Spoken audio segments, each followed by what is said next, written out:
I did not cry at my own wedding. The groom, I had been told, was a monster. The truth, I would learn, was far more complicated and infinitely more dangerous. The wedding itself was a non-event, a signature on a document in a room so high above Seoul that the citizens looked like a spilled handful of jewels, distant and indifferent. My father's debt was the officiant, his ruin, the witness. My signature, the sacrifice. I had met Kwon Ji-hoon only moments before. I was led into a cavernous living room by a man named Mr. Choi, whose entire being was a study in Grimm's starched professionalism. He did not introduce himself, but his presence was as solid and unyielding as the polished marble under my feet. The room was all glass and dark wood, a masterpiece of minimalist wealth that revealed nothing of its owner. It absorbed sound, life. The carpet drank the sound of my footsteps like a secret, and at the far end, framed by windows that spanned the entire wall, was the man who had just purchased my life. He was in a wheelchair. This was the first fact that did not align with the stories. The whispers had been of a ruthless young predator, the new head of the Golden Carp Syndicate, a man who had consolidated power with terrifying speed. They spoke of his violence, his ambition. They never mentioned this.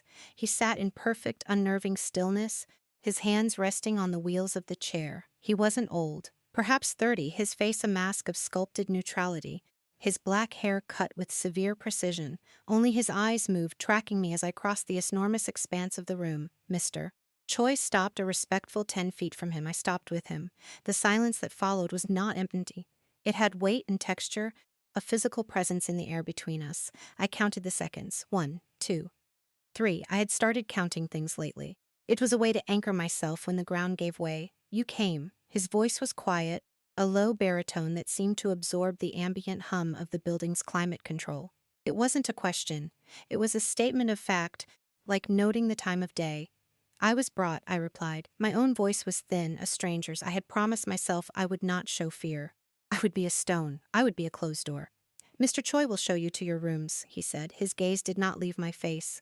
It was not a leering look, not even an assessing one. It was watchful, like a hawk observing a field mouse, not with hunger, but with an unnerving, absolute focus. There was nothing to read in his expression. No anger, no satisfaction, nothing. My rooms, plural. The word hung there.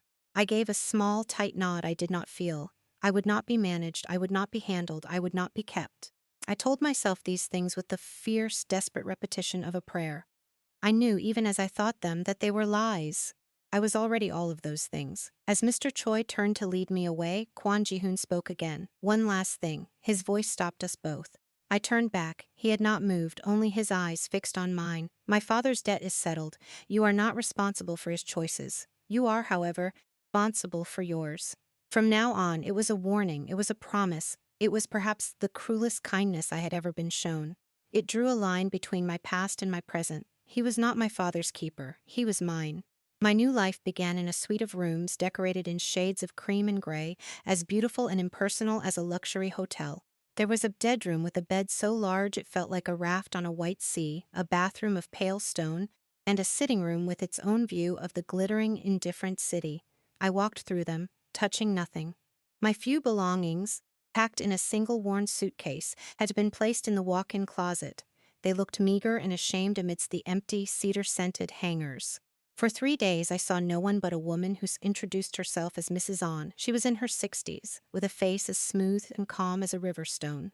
She brought me meals on a tray, silent and efficient. She would knock softly, place the tray on a table in the sitting room, and leave without a word. The food was exquisite. I ate every bite, a strange, hollow determination moving my hands. I would not waste away. I would not give him the satisfaction of my decline. On the 4th day, I found a tea set on the sideboard that had not been there before. Beside it was a canister of barley tea, the kind my mother used to make, the kind I bought for myself at the little market near my old apartment. My heart gave a painful, stupid lurch. It was a coincidence, it had to be. I told myself it was a common brand, a staple. But a cold knot of certainty formed in my stomach. He knew. Someone had told him. They had investigated me, catalogued my small habits, my pathetic comforts. The knowledge felt like a violation, a tiny, intimate intrusion that was somehow worse than the grand, public humiliation of the marriage contract. I did not touch the tea. It sat there for days, a silent testimony to his reach. The silence was the loudest thing in the apartment. It was a high-tech, insulated silence, the silence of money. Down below, the city screamed and honked and lived, but up here, on the 60th floor, there was only the whisper of conditioned air and the frantic beating of my own heart. Kwon Ji-hoon was in absence. I heard nothing from his part of the apartment, which I had deduced was through a set of double doors off the main living area. He was a ghost in his own home, a stationary, watchful ghost. On the evening of the 6th day of silence, I couldn't bear my rooms any longer. I walked out into the main living space. The lights were low, casting the room in a soft amber glow, and he was there, by the window. He had wheeled himself to the vast pane of glass and was looking down at the city, a river of light flowing into the dark. I froze. My hand on the doorframe. I should have retreated. I should have respected the unspoken boundary. But I was tired of being small and silent in my designated cage. I stayed put. After a full minute, he spoke without turning. "The city looks peaceful from up here." A lie, of course. "Only because you can't hear the screaming," I said. The words were out before I could stop them, sharper than I intended. He was quiet for a moment, then almost. He turned the chair with a soft whir of its electric motor. His face was in shadow, the city lights behind him creating a stark silhouette.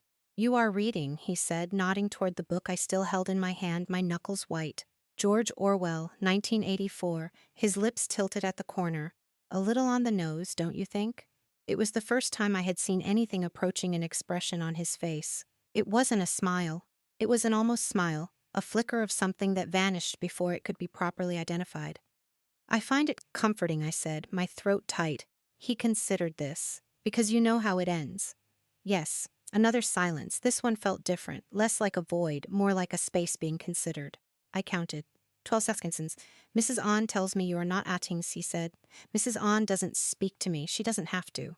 It is her job to observe. Like you, I thought." I said, "I'm fine." The two most common lies in any language. They had become my shield. He watched me for another few seconds, his head tilted slightly. Then he turned back to the window. "You should sleep," he said. It was a dismissal. I retreated to my rooms, the brief exchange replaying in my mind, his voice, the almost smile, the unnerving way he knew things. I lay in the enormous bed and listened to the silence, which now seemed to hold the echo of his voice. I had survived my first conversation with the monster, and the monster read my choice of books and commented on it with something that sounded disturbingly like dry humor. A week passed, then another. A strange, stilted rhythm began to govern my days. I would wake, eat the breakfast, Mrs. An left, and read. I never touched the barley tea, though it remained on the sideboard. Sometimes I would venture into the main living area. More often than not, it was empty.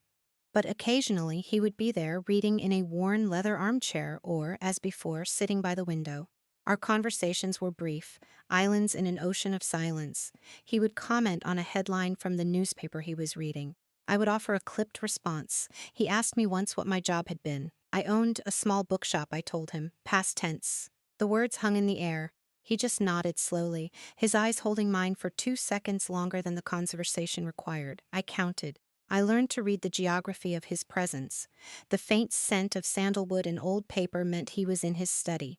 The soft strains of a lone cello meant he was in his private rooms, listening to music. These were the signs of life, the small proofs that I was not alone in the silent tower.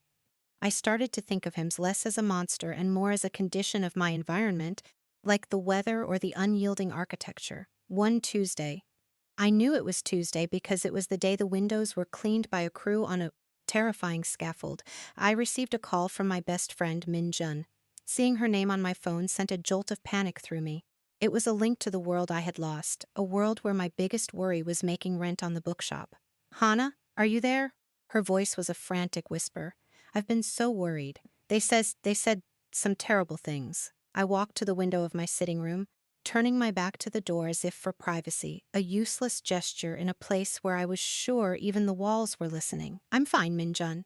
I'm okay. They said you were married. To a gangster. Hannah, what happened?" "It's complicated," I said, the understatement of the century. "I'm safe." "Are you? You don't sound safe. You sound like you're a million miles away." "I am," I thought. "I'm 60 floors up." I looked down at the stream of traffic, tiny and insignificant. "I am. It's better this way. Please don't call this number again." It's not a good idea, Hannah. I have to go." I ended the call, my hand trembling. I leaned my forehead against the cool glass.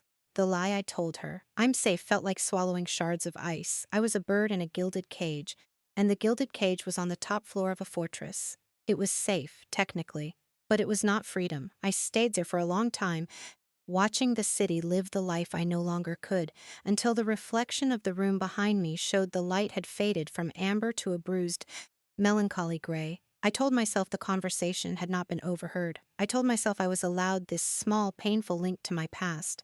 But that evening, as I sat in the main living room pretending to read, Kwon Ji-hoon wheeled himself out of his study and stopped near my chair. "Your friend," he said.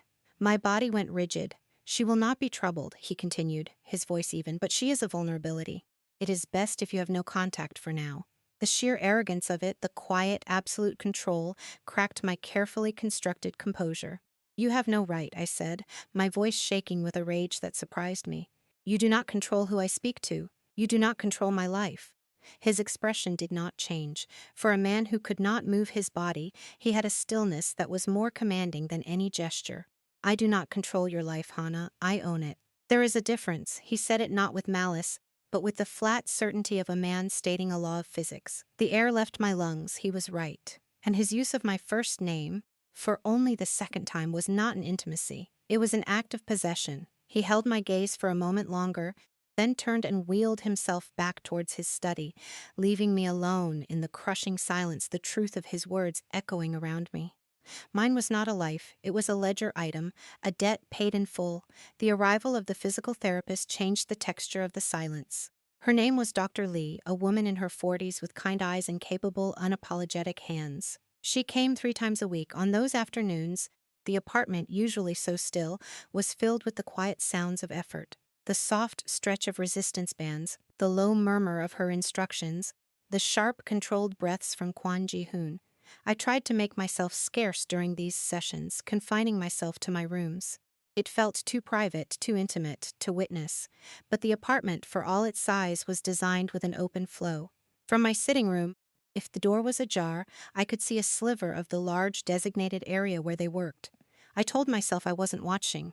I told myself I was just reading by the better light near the door, but my eyes would lift from the page, drawn to the scene.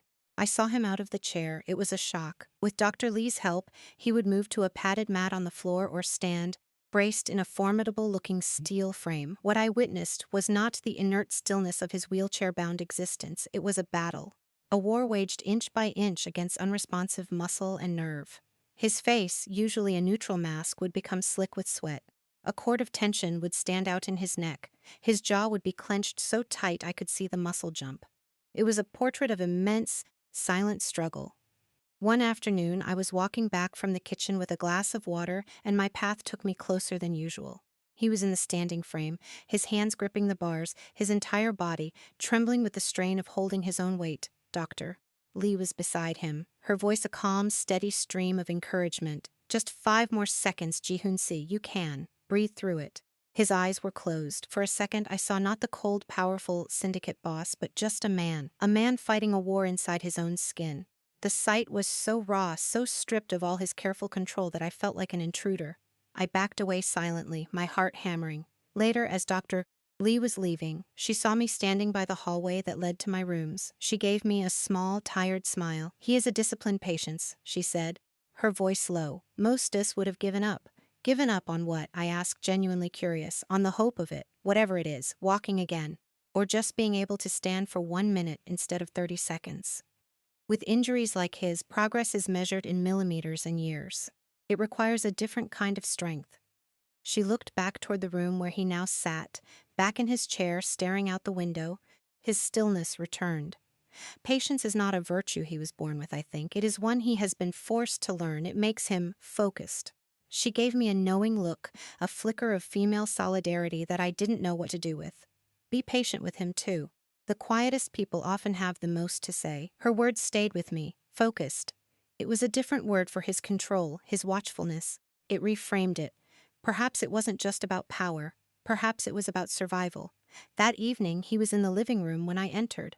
The session had clearly exhausted him. There were faint lines of fatigue around his eyes. He had a heavy book open on a stand in front of him, But he wasn't reading it. He was just looking at the page. I hesitated, then walked over to the opposite sofa and sat. For a long time, neither of us spoke. The sun was setting, filling the room with a bruised gold light that made the dust motes dance. "What did you like about it?" he asked, his voice quiet. I blinked. "About what? The bookshop. What did you like about it?" The question was so unexpected, so personal. It felt like it cost him something to ask, to venture into my past. I thought for a moment, the memory of my little shop rising in my mind, the smell of old paper, the gentle chime of the bell over the door, the quiet satisfaction of putting the right book into the right hands. It was quiet, I said, but a different kind of quiet, and it was mine. He nodded slowly, his gaze distant. "Mine if you choose it." The phrase hung in the air, a strange echo of his earlier, colder pronouncement. Then, "It was different. I do not control your life. I own it." Now, the words felt different, less like a claim, more like an offering. A possibility so distant it was barely a whisper. I told myself I was imagining things. I told myself it was just a turn of phrase. But I couldn't shake the feeling that something in the room, in the very air between us, had just shifted, as subtly and irrevocably as a change in barometric pressure before a storm. The storm broke 2 weeks later. Mr. Choi, in a rare concession to my sanity, had been instructed to take me out. Not for pleasure, but for an errand. Kwon Ji-hoon needed a specific set of architectural journals from a specialty import store downtown. It was a clear pretense, a manufactured reason to let me breathe air that wasn't filtered through the penthouse's climate control system. The city was a shock to the system. The noise, the smells, the sheer press of people. It was overwhelming after weeks of sterile silence. I felt exposed, my skin prickling with a nervous energy I couldn't name. Mr. Choi stayed close, a silent, dark-suited shadow who scanned the crowds with an unnerving intensity.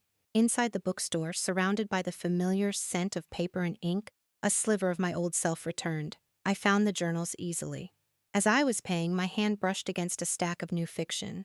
The muscle memory was so strong I almost started straightening the display. On the way back to the car, it happened. We were crossing a small plaza when a man, seeming semi-suspect, bumped into me hard. I staggered, and Mr. Choi's hand was on my arm in an instant, steadying me, pulling me behind him.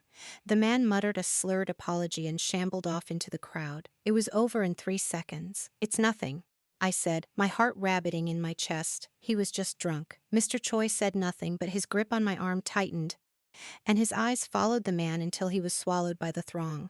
The rest of the walk to the car was brisk, his body a shield between me and the world. It wasn't until we were back in the silent, climate-controlled elevator ascending to the sky that I felt it. A small, folded piece of paper tucked into the pocket of my coat. My blood went cold. My hand was shaking as I pulled it out. It wasn't from the man who bumped me. He was a distraction. Someone else, in that brief moment of chaos, had slipped it there. The note was written in crude, blocky letters. "The cripple's money isn't enough. Your father's debt isn't cleared with us. We know where to find you." I stared at the words, the cheap paper feeling toxic in my hand. Us, the men who had hounded my father to his grave, the men I thought I had escaped. A cold dread, sharp and absolute, washed over me. I wasn't safe. The gilded cage had a broken lock. The fortress had been breached. I crumpled the note in my fist, my breath coming in short, sharp gasps. Mr. Choi watched me, his expression unreadable. He knew. Of course he knew. He had seen the bump, the exchange, everything. He was just waiting for me to admit it. When the elevator doors opened to the penthouse, I walked out on numb legs. Kwon Ji-hoon was in the living area talking quietly to another man in a suit I didn't recognize. He looked up as I entered. His eyes, always so unnervingly perceptive, narrowed slightly. He saw it immediately. The fear I couldn't hide. The man he was with took one look at his boss's face, gave a slight bow, and left without a word. Rooms reorganized themselves around Kwon Ji-hoon's stillness. "You are pale," he stated. I shook my head, unable to speak. I walked past him, intending to hide in my room, to pretend this wasn't happening. "Hana." His voice was quiet, but it had the force of a physical barrier. I stopped, my back to him. "Show me." I didn't have to ask what he meant. Slowly, I turned and unclenched my fist, holding out the crumpled ball of paper. He didn't ask me to bring it to him. He simply waited. I crossed the space between us, my legs feeling like lead, and dropped it into his open palm. His fingers were cool as they brushed mine. He smoothed it out, his movements economical and precise. He read the short, brutal message. The silence in the room became dense, heavy, like the air before a lightning strike. I started counting the seconds again, a frantic, internal metronome against the rising panic. 1, 2, 3, 4. He didn't look up. His gaze remained on the note. He refolded it with deliberate, sharp creases. Mr. Choi, he said, his voice no louder than before. Mr. Choi, who I hadn't even realized had followed me in, stepped forward from the entryway. Sir, find them. It was not a request. It was an order, delivered with the chilling finality of a death sentence. Mr. Choi bowed his head slightly, understood, and then he was gone. The only sound was the faint hum of the city far below. Jihoon still had not looked at me. He was staring at the folded note in his hand. The knuckles of his other hand, resting on the arm of his chair, were white. I told myself to be quiet. I told myself to let him handle it, to retreat to my room and be the silent asset I was supposed to be. But the terror and the fury and the utter helplessness of the last few weeks boiled over. Find them? I burst out, my voice high and thin. You'll find them? And then what? You send your man to do what? And what about me? Am I supposed to just sit here in this beautiful prison and wait for the next note, the next time someone bumps into me? I was trembling, a fine, uncontrollable tremor that started in my hands and spread through my whole body. This is your world, not mine. I never asked for this. You can't keep me here. You can't protect me from this. The final words were a sob of rage. He finally lifted his head. His face was a pale, hard mask, but his eyes held a dark glacial fury that was more terrifying than any shouting or overt threat. He let the silence stretch, letting my frantic words be swallowed by the vast opulent room. He let my breathing hitch and slow before he spoke. And when he did, his voice was lethally quiet. I can, just that. The two words dropped to the silence like stones into a deep well. The sheer, unshakable certainty behind them stole the air from my lungs. It wasn't a boast. It was a statement of absolute fact. He believed it. And in that moment, looking into the cold fire of his eyes, I believed him too. The realization did not comfort me. It terrified me more than anything else had. He held my gaze for another long moment. Then a call came through, not on a phone, but a soft chime from a speaker on the table beside him. Sir, we have a location. It was Mr. Choi's voice, disembodied and calm. Jihoon didn't break eye contact with me. Yes, he said into the air. He listened for a moment. No. Not yet. Wait for my mark. The line went silent. The air was thick with things unsaid. The violence he was holding back, the power he was choosing, for now, not to unleash. The silence stretched. I felt stripped bare, my outburst leaving me raw and exposed. He had seen the ugly, terrified heart of me. I sank onto the edge of the sofa, my legs giving out.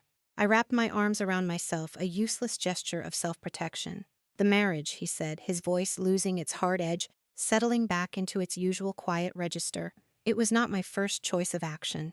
What other choice was there? I asked, my voice barely a whisper. He looked down at the note, still in his hand. Your father offered you to them first, to settle his account. They refused. They didn't want a daughter-in-law. They wanted to make an example of what happens when their associates default. The marriage to me was not a punishment, it was a transfer of ownership. In the world these men operate in, it is the only language they are required to respect. To touch you now is to declare war on me. The cold, brutal logic of it was like a slap, a transfer of ownership. He had said it before, but hearing the context made it infinitely worse. My own father had tried to sell me to monsters, and this man, this stranger, had outbid them. He saw the look on my face. He must have, he continued, his voice softening almost imperceptibly. I saw you once, before this. The words were so unexpected they barely registered. What? At the bookshop you owned, near the university. I was in a car, waiting. It was raining. You came out to give an umbrella to an old woman who had forgotten hers. You held it over her until she got into a taxi, so you got soaked. You didn't seem to mind. The memory was vague. I did things like that without thinking. It was just small on a rainy afternoon. Insignificant. But he had seen it. He had been there. He had filed it away. This detail, so small and human, was a crack in the monolithic facade of the powerful syndicate boss. It was a confession. It meant this wasn't just a strategic acquisition. There was a reason he had stepped in, a personal one. He looked at me then, and his eyes held a complex, shadowed emotion I couldn't begin to decipher. They will not touch you again, he said. It is my responsibility. And then he used the word that changed everything. You are mine, Hana, mine to protect. He said it the way he said everything else. As a simple, declarative, unchangeable fact. But the meaning had shifted. It was no longer about ownership in the way one owns an object. It was a claim, a vow. And hearing it after the revelation of that small remembered kindness on a rainy day, I felt something terrifying and new take root in the barren ground of my fear. The first tentative shoot of trust, the threat was neutralized. I was never told the details, and I knew better than to ask. One morning, Mr. Choi was standing in his usual spot by the door as I left my rooms.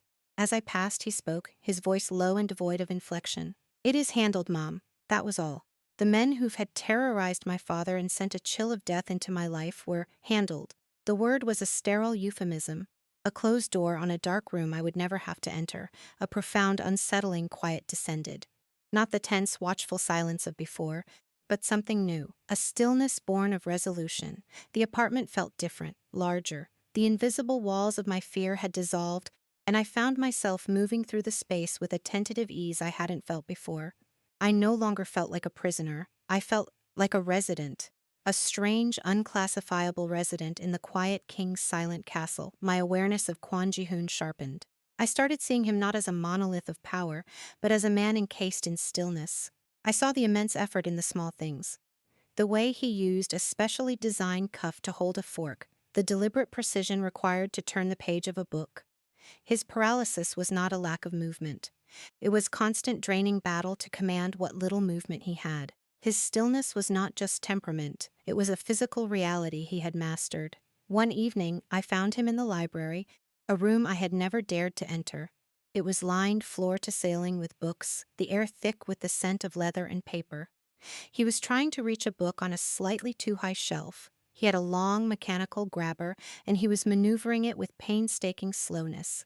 I watched for a moment as the claw failed to get a grip, the books slipping. A flicker of frustration crossed his face, so brief it was almost invisible. The almost smile had an opposite, the almost frown. Before I could think, I walked over. "Which one?" I asked. He looked at me, surprised. His gaze flickered to the book, The Poetry of Jang Ji-young. I reached up, my fingers finding the worn spine, and pulled it down. I held it out to him. Our hands brushed as he took it. His skin was cool. The contact lasted for a fraction of a second, but it felt like a brand. A current of heat shot up my arm. I pulled my hand back as if burned. "Thank you," he said, his eyes holding mine. His voice was just a low murmur, but it felt deafening in the quiet room. I just nodded, my throat suddenly dry, and retreated. I told myself it was nothing. A simple courtesy. But the feeling of his skin against mine lingered. That night, for the first time, I used the barley tea. I boiled the water, steeped the grains, and breathed in the nutty, familiar scent. It no longer felt like a violation.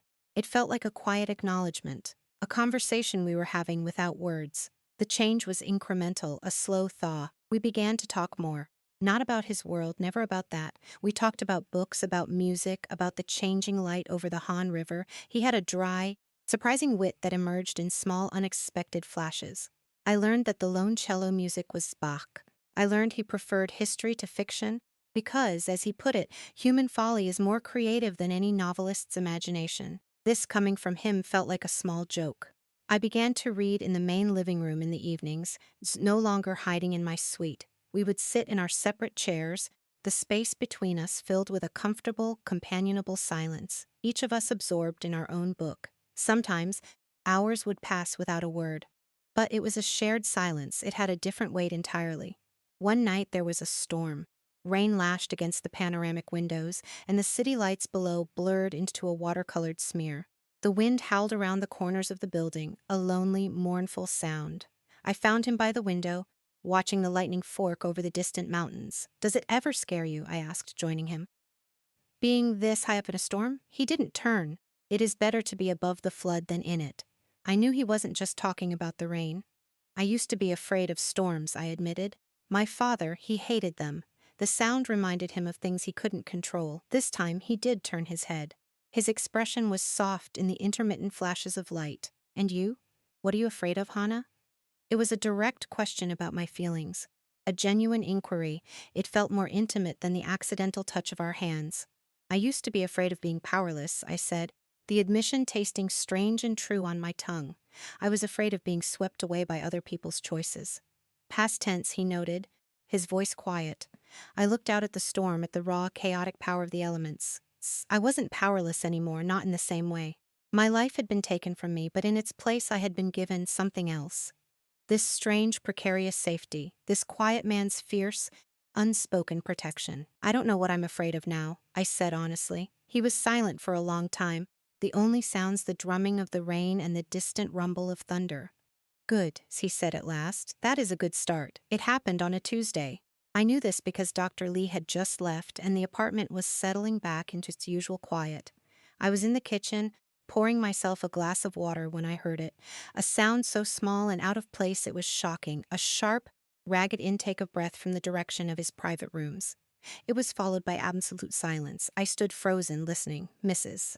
An had the day off. Mr. Choi, I knew, was in the security office on the ground floor. We were alone. 60 floors up, just the two of us. I waited. 1 minute, two. My heart began to pound. It was a sound of pain. I knew it instinctively. Every instinct told me to respect his privacy, the ironclad fortress he had built around himself. But Dr. Lee's words echoed in my head. Be patient with him. And the memory of his face, contorted in effort on the therapy mat. I walked to the double doors of his suite. I had never passed through them. It felt like a monumental transgression. I raised my hand to knock, then hesitated. I knocked softly. No answer. I knocked again, a little harder. Ji-hoon? Silence. Taking a breath that did nothing to calm me, I pushed the door open. His rooms were as spare and controlled as the rest of the apartment, but more personal. One wall was a complex bank of monitors, currently dark. A drafting table stood in one corner covered in blueprints, and in the center of the room, near the bed, his chair was stopped at an odd angle. He was in it, rigid. His head was thrown back, his jaw clenched, his eyes squeezed shut. His hands were gripping the wheels of his chair so tightly, his knuckles were bloodless. A muscle in his neck was jumping violently. He was having a spasm, a bad one. A wave of it visibly racked his body, and a low, strangled groan escaped his lips. I rushed to his side. What do I do? What do you need? His eyes opened a slit. They were dark with pain. The cabinet, he gritted out, his voice a raw whisper, bottom drawer. Syringe. I flew to the medical cabinet, my hands shaking as I fumbled with the drawer. I found a pre-filled syringe in a sterile package. I ripped it open. Where? Thigh. His breathing was shallow, ragged. I knelt beside his chair. I had to push his pant leg up. The intimacy of the act was dizzying, but there was no time for hesitation. His leg was rigid, the muscle as hard as stone. I pressed the needle in, my own fear a metallic taste in my mouth, and depressed the plunger. I stayed kneeling there, my hand on his leg, waiting. Slowly, ever so slowly, the tension began to ebb from his body. The violent clenching of his jaw eased. His head lowered until his chin was on his chest. His hands uncurled from the wheels. The entire episode lasted maybe 90 seconds, but it felt like an eternity. He sat there, utterly spent, his breathing deep and uneven. The room was filled with the sound of his exhaustion. I was still kneeling, my hand resting on his knee, the empty syringe on the floor beside me. The silence that descended was profound, stripped of all artifice. We had crossed a boundary from which there was no return. After a long time, he lifted his head. His face was pale, beaded with a fine sheen of sweat. He looked utterly vulnerable, all the layers of control and power stripped away by pure physical agony. His eyes found